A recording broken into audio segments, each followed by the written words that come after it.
بسم الله الرحمن الرحيم. السلام عليك يا أبا عبد الله، السلام عليك يا ابن رسول الله. الرحیم السلام علیکم یا زینب الکبریٰ صلوات اللہ علیہا۔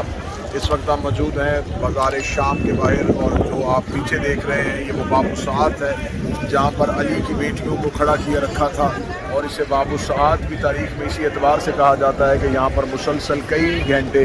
تاریخ میں اختلاف روایات ہے 9 گھنٹے 10 گھنٹے 18 گھنٹے جتنی دیر بھی کھڑا کیا رکھا شہزادیوں کو مسلسل یہاں پر کھڑا کیا رکھا۔ یہ وہی مقام تھا باب الساعات، اور اس کے آگے جاتے ہوئے بازار حمیدیہ اور پھر بازار شام کا وہ منظر ہے۔ اگر ہم آئیں تو باب الساعات سے لے کے یہ دروازہ ہے ہمارے یزید کا، میرا خیال ہے کہ اس کو اگر میں نے اپنے قدموں کے ساتھ ناپا ہے تو یہ 50 سے 60 کے درمیان قدموں کا فاصلہ ہے، اور 50 سے 60 قدموں کے فاصلے پہ علی کی بیٹی کو کئی گھنٹے لگ گئے۔ اتنا رش تھا، اتنا ہجوم تھا کہ میری پاک شہزادی کو باب الساعات سے لے کے دربار ملعون تک آتے ہوئے کئی گھنٹے لگ گئے۔ خداوند متعال آپ تمام زائرین کو جلد از جلد دوبارہ سے دوبارہ شام بلائے، اور شہزادی ہر ایک زائر کی زیارت کو قبول فرمائے۔ بسم اللہ الرحمن الرحیم۔ السلام علیکم یا ابا عبداللہ حسین۔ خداوند متعال لاکھوں درود و سلام ہو امام حسین علیہ السلام اور ان کے صحابہ پہ، اور ان گنت لعنت ہو یزید ملعون اور اس کے حامیوں پہ۔ اس وقت ہم موجود ہیں دربار ملعون، دربار یزید میں، اور ہم آپ کو وہ مناظر دکھا رہے ہیں۔ یہ سامنے وہ جگہ ہے جہاں پر سید الساجدین اور سرکار حضرت باقر العلوم علیہ السلام کو دربار ملعون میں جب پیش کیا گیا تھا تو اس مقام پہ دونوں آئمہ کو کھڑا کیے رکھا تھا۔ اسے آگے بڑھتے ہوئے ہم اس مقام کی جانب جاتے ہیں۔ یہ وہ مقام ہے جہاں پر سر امام حسین علیہ السلام کو اس پتھر پہ رکھا گیا تھا دربار ملعون میں۔ تو آج بھی یہ جگہ قابل سجدہ بنی ہوئی ہے، آج بھی اس پتھر کو چوما جا رہا ہے، آج بھی اس پتھر کو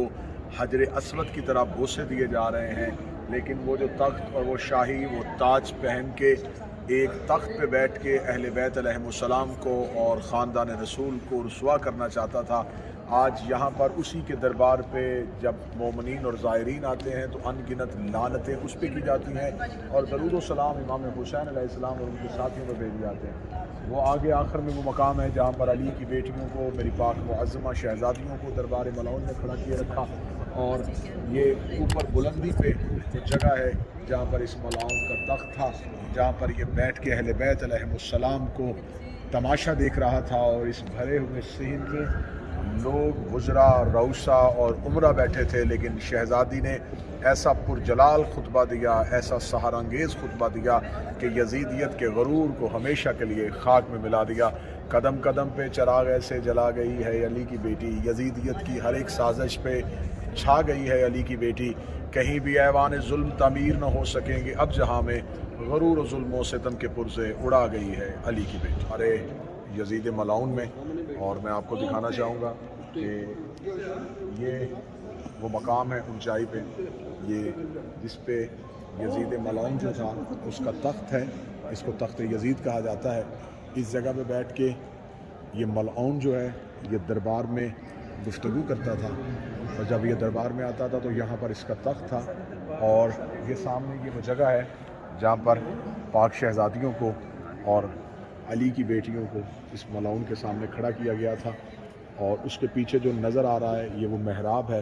جہاں پر سید الساجدین نے دربار ملعون میں خطبہ دیا تھا، اور یہ وہ جگہ ہے جہاں پر اتنے بڑے سلطان کو علی کی بیٹی نے اس انداز میں للکارا تھا کہ قصر سلاطین میں دراڑ پڑ گئی، اور اس دور کے بہت بڑے بادشاہ کا نام علی کی بیٹی نے اپنے چند خطبوں میں ہمیشہ کے لیے گالی بنا دیا۔ آج دنیا یہاں پر آتی ہے تو یہ بہت بڑا مینار اور یہ بہت بڑا دربار شاید اس لیے خدا نے زندہ رکھا ہے، جہاں پر ان کی قبروں کے نشان مٹا دیے گئے، جہاں پر ان کی قبروں کے نام اور نشان مٹ گئے، وہاں پر اگر آج یہ دربار جو ہے یہ موجود ہے تو یہ اس لیے قدرت نے اس کو زندہ رکھا ہے کہ آنے والے اس چیز کو دیکھیں اور دیکھ کے کہیں کہ اتنے بڑے دربار میں رہنے والا اور اتنی بڑی سلطنت کا مالک جو اتنے بڑے دربار میں بیٹھتا تھا، اس کو ایک شہزادی نے، ایک علی کی بیٹی نے چند خطبوں کے ساتھ کیسے مات دے دی۔ آج یزید کی قبر تو کہیں پہ نہیں ہے، لیکن یہ دربار اس بات کے گواہ ہیں کہ اتنے بڑے دربار میں جس کو ذلیل و رسوا کر گئی وہ صرف ایک ہی شہزادی تھی جو زینب بنت علی ہے۔ تو ہمارا سلام ہو علی کی اس بیٹی پہ، ہمارا سلام ہو اس معظمہ پہ، ہمارا سلام ہو اس شہزادی کے خطبوں پہ، اور خدا لعنت کرے یزید ملعون پہ، اس کے حامیوں پہ، خدا لعنت کرے اس کا نام لینے والوں پہ اور اس سے محبت کرنے والوں پہ۔